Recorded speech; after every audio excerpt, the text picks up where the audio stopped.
कैसे हो मेरे students? Good evening all of you. तो आज आप सब लोगों को वुमेन्स डे की हार्दिक शुभकामनाएं। एंड आज हम लोग उन 15 महिलाओं के ऊपर डिस्कशन करने वाले हैं जिन महिलाओं ना का रोल बहुत ही ज्यादा इम्पोर्टेंट था हमारे कॉन्स्टिट्यूशन मेकिंग में।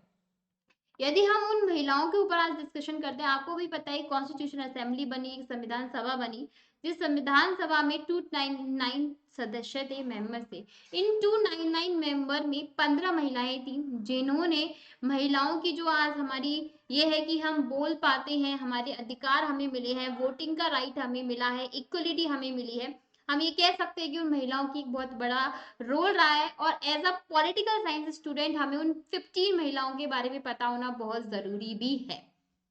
तो आज हम इस टॉपिक पर डिटेल से डिस्कशन करेंगे। उससे पहले जो भी आज जो फर्स्ट टाइम आए उन्हें मैं बता देती हूँ भाई, 2 क्लासेस होती हैं और अब से रेगुलर रहेंगी 11 बजे और शाम को 6 बजे।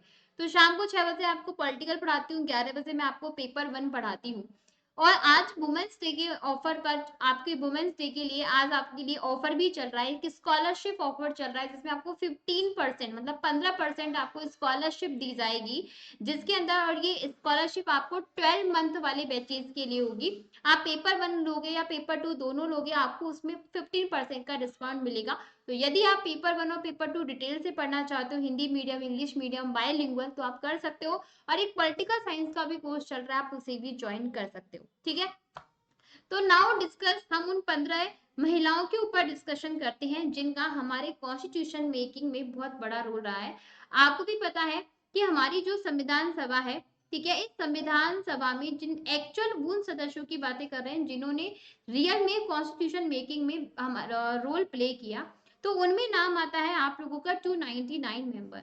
इन 299 मेंबर्स में 15 जो थी आपकी महिलाएं थी जिन्होंने हमारी अधिकारों के लिए लड़ी थी। ठीक है, और उनमें पहला नाम यदि हम डिस्कशन करें, ठीक है, उन पहला नाम है तो उसमें आता है आप लोगों का नाम अम्मू स्वामीनाथन का। किसका नाम आता है? अम्मू स्वामीनाथन का। ठीक है, इन अम्मू स्वामीनाथन ने समान मताधिकार की पैरवी की थी कि महिलाओं को और पुरुषों को क्या होना चाहिए, इक्वल वोटिंग दी जानी चाहिए। ठीक है, समान वोटिंग देने के लिए इन्होंने लड़ाई की थी। ठीक है, समझ में आया?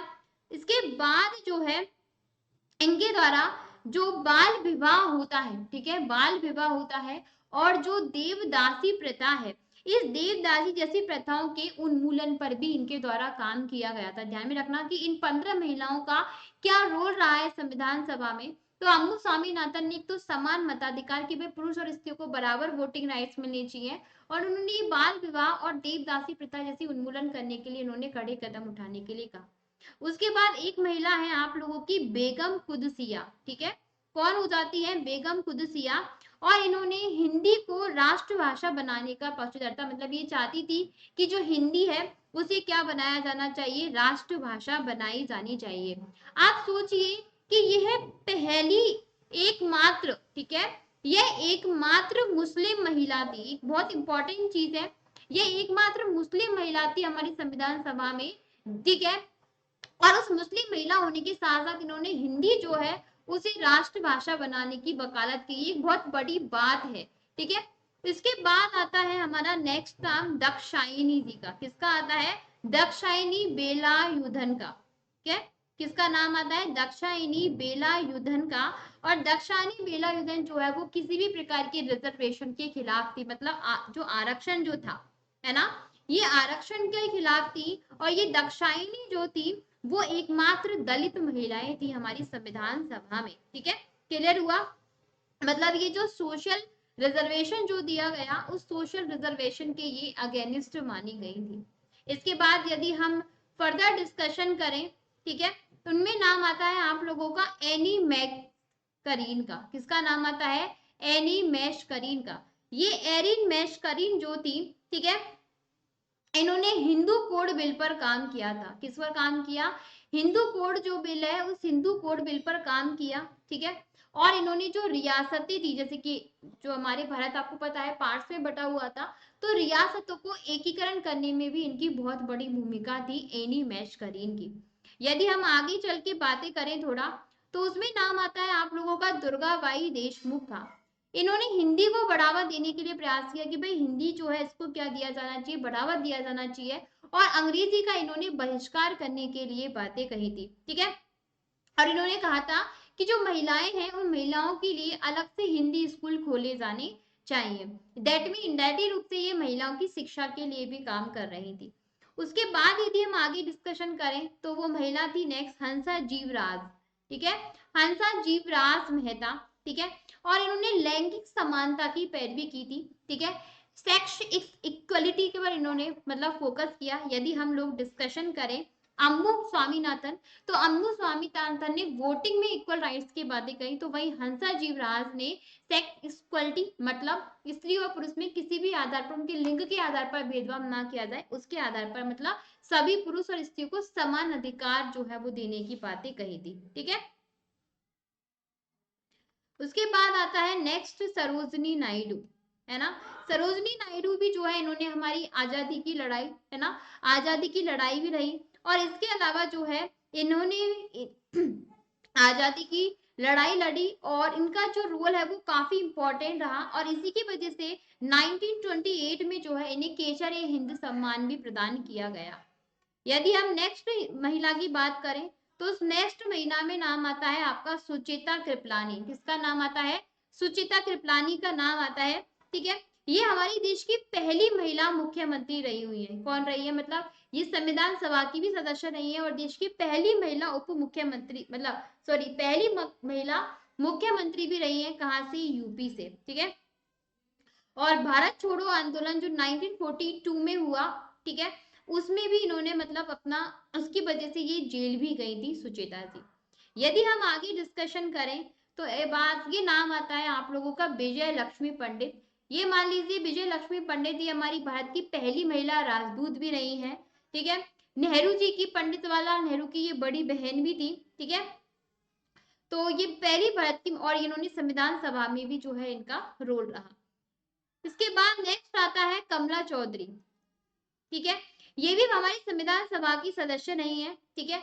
और जो स्वतंत्रता संग्राम हमारा चल रहा था तो स्वतंत्रता संग्राम में ये 6 बार जो है जेल भी गई हुई है। यदि हम नेक्स्ट महिला के बारे में बातें करें तो वो रही है लीला रॉय, ठीक है, ठीक है। लीला रॉय जो है, इन लीला रॉय को क्या है कि इन्होंने 600 महिलाएं जो हैं मतलब सॉरी 400 की समथिंग महिलाएं हैं, इन्हें दंगों से बचा करके, ठीक है, दंगों से बचा करके इनका नाम थोड़ा फेमस हो गया। उसके बाद यदि हम नेक्स्ट संविधान सभा की महिला की बात करें तो उसमें नाम आता है आप लोगों का मालती चौधरी का, ठीक है। इन्होंने किसानों के फेवर में आवाज उठाई, ठीक है, समझ में आया, मतलब गरीब और जो आदिवासी लोग हैं उनके फेवर में इनके द्वारा बातें कही गई, ठीक है।